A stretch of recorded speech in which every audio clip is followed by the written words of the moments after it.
खुलुमबाय आंनि चेनेलाव बयखौ फिन खेबसे बरायबाय बेजों लोगोसे आं दा नोंथांमोननि सिगाङाव मोनसे भिडिअ लानानै फैदों अन्नानै भिडिअखौ जोबजासिम नायलां दा भिडिअनि थांखियानो जाबाय मा जोंनि 1 थाखोनिफ्राय 12 थाखोसिम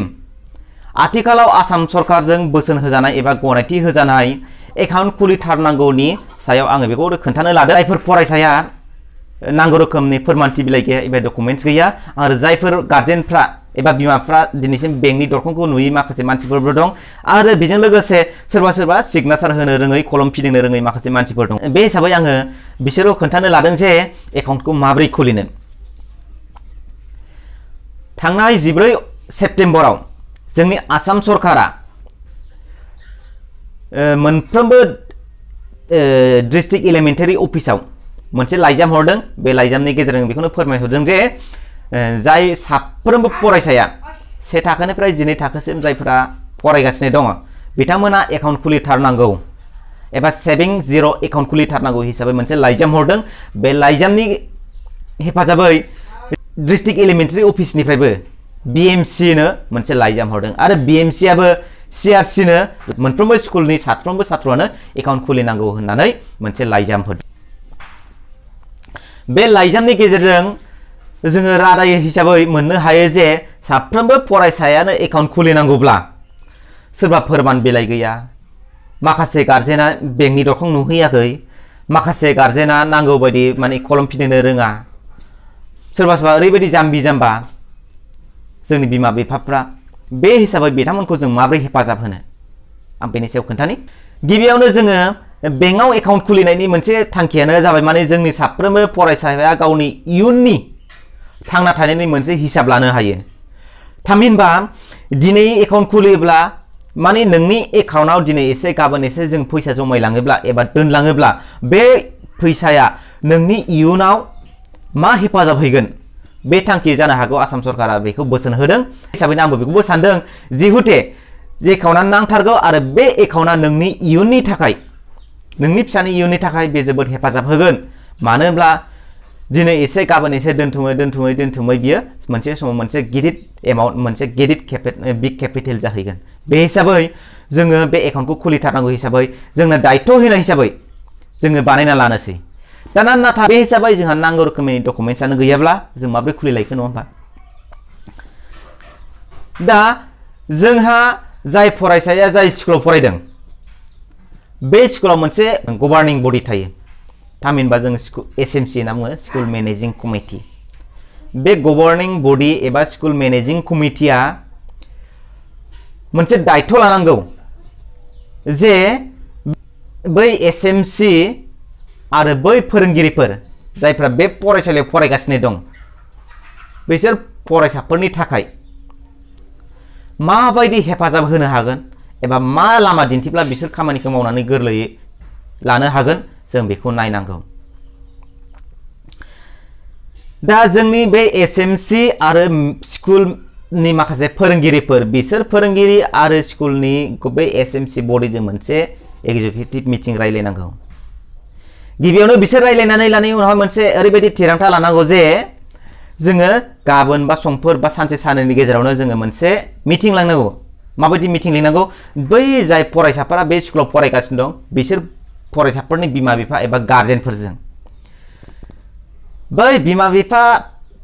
एबा गार्जेनफोरजों फोरोंगिरि आरो school managing committee मोनथामजों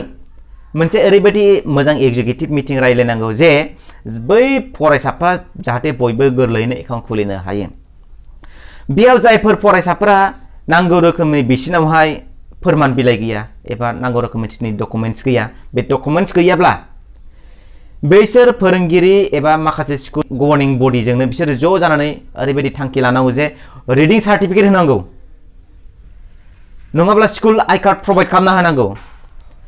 school I card आरो रिडिं सार्टिफिकेटजोंबो जोङो मोनसे श' हिसाबै एबा डकुमेन्ट्स हिसाबै जोङो फोरमान हिसाबै जोङो एकाउन्ट खुलिनो हागोन आरो बेजों लोगोसे जोङो जायफ्रा बेजोंबो जायाब्ला जोङो बार्थ सार्टिफिकेट जायखौ जोनोम फोरमान बिलाइ जोनोम सार्टिफिकेट जोङो बख'नानै लानो हागोन आरो बे जोनोम सार्टिफिकेट जों बबेनिफ्राय मोनलायखो नङा होमबा जोनोम सार्टिफिकेटखौ जोङो बै स्कुल गभर्नेन्स बडियानो स्कुल मेनेजिं कमिटियानो एबा फोरोंगिरिजों ज' कन्टेक्ट खालामलायनानै बै हस्पिटालाव मोनो उमुक हस्पिटालाव मोनो उमुक जायगायाव मोनो होननानै बिसोर खोन्थानांगोन आरो हायोब्ला बै फोरोंगिरिफ्रानो दायित्व लानानै बै फरायसाफोरनि थाखाय जोनोम अक्ट' बेनि बिमा बिफा बेनि गामि बेनि फुल एड्रेस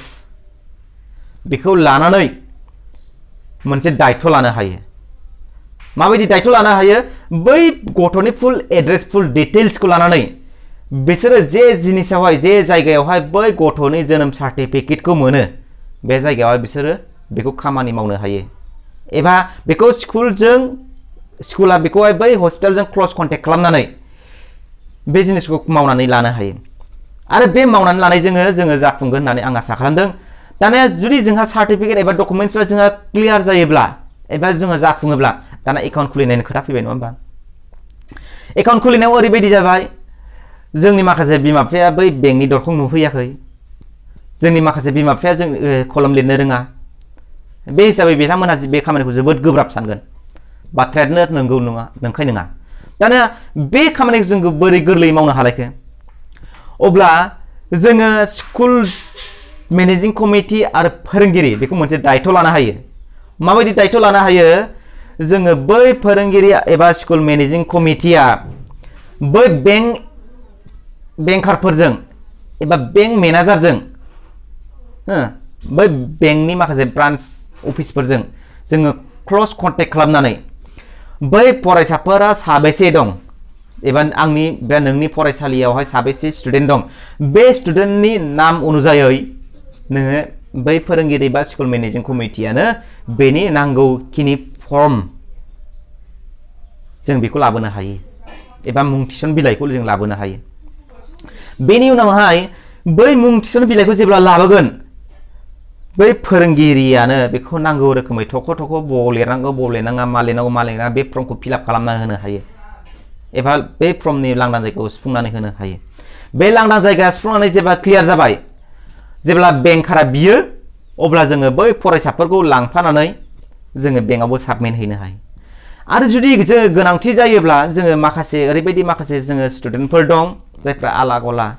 जों बेफोराव लांनानैबो जों दिन्थिनोबो जोबोद गोब्राब जुदि बेंकआ मानियोब्ला जोङो बै बेंकआवनो जोंनो फिलआप खालामनानै फोरोंगिरि बा स्कुल मेनेजिं कमिटिखौ फिलआप खालामनानै जों बेंकआव साबमिट हैनायनि राहाखौ लानांगौ जुदि बेंकआ गनायोब्ला आरो गनायाब्ला जोङो बै बेंकारखौहाय जोङो क्लस कन्टेक्ट खालामनानै बेंकार जायखिया सासे मानसिखौ जोङो लेंबोनानै नैबे उमुगनि होननानै जों साफा सिनायथि होनानै जोङो बिसोरखौ लेंहरनानैबो जोङो बेखौ साबमिट खालामनो हायो बे आंनि साननाय बे सोरनिबा नङा आंनि साननाय जोङो बेबायदि मावोब्ला जोङो बैफोर जाम्बि जाम्बा बिमा बिफाखौ जोङो हेफाजाब होनो हागोन होननानै आं सानो मानो होनब्ला बियो जोंनि जोबोद गोनां मानो होनबा बे एकाउन्टखौथ' जोंनो नांथारगौ हिसाबै जोङो खुलिखानांगौ दा बे एकाउन्ट खुलिनायाव जोङो जाहाथे गोरलैसिन जायो एबा जोंनि जाम्बा जाम्बि बिमा बिफा जोंनि जेबो रोंथारै बिमा बिफा आरो ओरैबायदि सोरबा दङ माखासे दिनै जायोब्ला गाबोन गैया बेफोरबायदि बिमा बिफाया दिनै बै बेंकआव थांनानै माने सोरबा दालालजों थगायजायोब्ला आं फिलआप खालामना होगोन लाबो 50 थाखा हर लाबो आं फर्म बायना होगोन लाबो आंनो 100 थाखा हर होननानै बिदि माखासे फिलिं जायोब्ला बैसोर बायदि बिमा बिफाया जोबोद खस्थ' जागोन एबा बिसोर आला गला जागोन बे हिसाबै आं बेखौनो लुबैदों जे बैसोर बिमा बिफाखौहाय जाहाथे जोंनि फोरोंगिरि बा जोंनि माखासे स्कुल मेनेजिं कमिटि बिसोर हेफाजाब होनो हायो बे हिसाबै बेखौ हेफाजाब खालामनानै होयोब्ला जोबोद मोजां आरो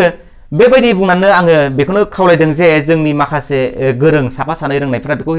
खोन्थानानै हो जाहाथे बै स्कुल मेनेजिं कमिटि आरो फोरोंगिरिफोरा बेखौ मावनानै लानो हायो बे हिसाबै बे भिडिअखौ बयबो शेयार खालामना हो जाहाथे शेयार खालामब्ला बयबो मोननो हायो आरो चेनेलखौ मोजां मोनोबा साबस्क्राइब खालाम बे बुंनानै आङो दिनैनि भिडिअखौ बेयावनो दोनबाय गोजोन्थों खुलुमबाय।